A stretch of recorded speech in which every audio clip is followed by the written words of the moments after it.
আসসালামু আলাইকুম। প্রিয় ভিউয়ার্স, সবাই কেমন আছেন? আমি আলহামদুলিল্লাহ ভালো আছি। ভিউয়ার্স, আপনাদেরকে একটা কথা বলছি, সবাই মনোযোগ সহকারে শুনবেন। দায়িত্ব জিনিসটা কিন্তু অত্যন্ত বড়। সবসময় মনে রাখবেন, যার দায়িত্ব যত বড়, যার ক্ষমতা যত বড়, তার হিসাব কিন্তু তত বড়। সবসময় খেয়াল রাখবেন, আপনার উপরে যে দায়িত্ব আসছে, আপনার উপরে যে দায়িত্ব দেওয়া হয়েছে, আপনি যে দায়িত্ব নিয়েছেন, আপনি যে জায়গায় আছেন, যে দায়িত্ব নিয়ে, সেই দায়িত্বকে ঠিকমতো পালন করছে কিনা একটু ভালোভাবে খেয়াল করবেন। নিজেই পালন করছেন কিনা একটু ভালো করে লক্ষ্য করবেন, হিসাব করবেন। দিন শেষে আপনি সারাদিন যে দায়িত্ব নিয়ে বসেছিলেন, সারাদিন যে দায়িত্ব পালন করেছেন, দিন শেষে আপনি যখন ঘরে যাবেন, বাসায় যাবেন, আপনি যখন ঘুমোতে যাবেন, আপনার বিছানায় শোয়ার আগে একটু ভাববেন, আপনি আপনার দায়িত্বটাকে ঠিকমতো পালন করছেন কিনা, আপনি আপনার দায়িত্ব পালনে কোনো গাফলতি হয়েছে কিনা, ভুল হয়েছে কিনা। কারণ যে দায়িত্বটা আপনাকে দেওয়া হয়, যে সমস্ত ব্যক্তিদের যে সমস্ত কাজের দায়িত্বটা আপনার উপর আছে, এটা কিন্তু আপনার পুঙ্খানুপুঙ্খানু ভাবে আদায় করতে হবে। যদি আপনি ক্ষমতার অপব্যবহার করেন, দায়িত্ব পেয়ে দায়িত্বের সাথে অবহেলা করেন, তাহলে আপনাকে জবাব দিতে হবে কাল কিয়ামতের মাঠে। 10 জন মানুষের দায়িত্ব আপনার উপর আসছে। এই 10টা মানুষকে পরিচালনা করা, 10টা মানুষের কাছ থেকে কাজ বুঝিয়ে নেওয়া, এই 10টা মানুষের কাজের পরে যে একটা বিনিময় আছে, মজুরি আছে, সেটাও কিন্তু তাদেরকে পরিপূর্ণভাবে বুঝিয়ে দেওয়া। খুবই দায়িত্ব আপনার। আপনার উপরে দায়িত্ব আছে 10টা মানুষের কাজ শেষ হওয়ার পরে তাদেরকে সাথে সাথে হাজিরাটা, মজুরিটা দিয়ে দেওয়া উচিত। এটা হয়তো আপনার উপরস্থ ব্যক্তিদেরও নির্দেশ আপনার উপর।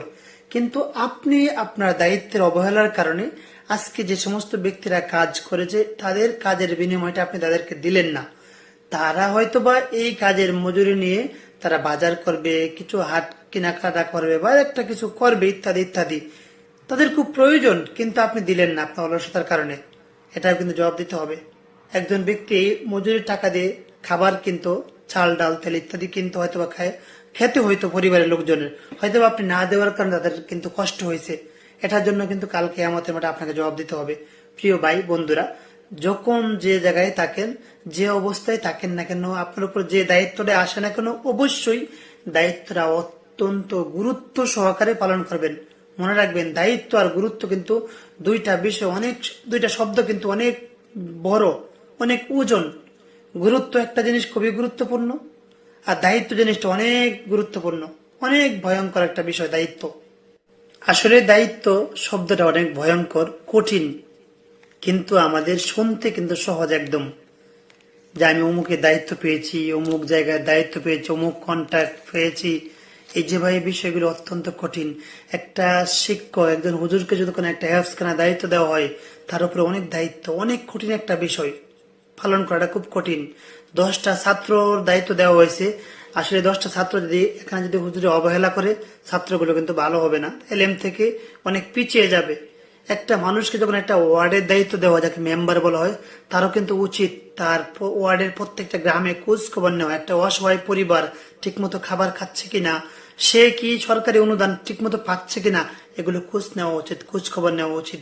একজন চেয়ারম্যানেরও তাই, একজন এমপির তাই। এরকম প্রত্যেকটা জায়গায় যার যেমন দায়িত্ব, তার কিন্তু ঠিক এরকম হিসাব দিতে হবে আল্লাহ তাআলার কাছে। আল্লাহ সুবহানাল্লাহু তাআলা যেন আমাদেরকে সঠিক বুঝ দান করেন।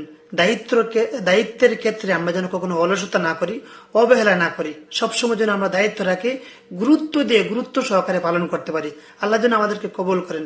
প্রিয় ভাই বন্ধুরা, যে যে দায়িত্বই পান না কেন, কোনো কাজকে ছোট মনে করবেন না। আপনি ছোট কাজটা, ছোট 10 জন কাজের দায়িত্ব পাইছেন, এটাকে আপনি গুরুত্ব দিবেন। যতটুকু কাজ পান না কেন গুরুত্ব দিবেন, কোনো কাজকে ছোট মনে করবেন না। আল্লাহ যেন আমাদেরকে সঠিক বুঝ দান করেন। আমিন। আসসালামু আলাইকুম।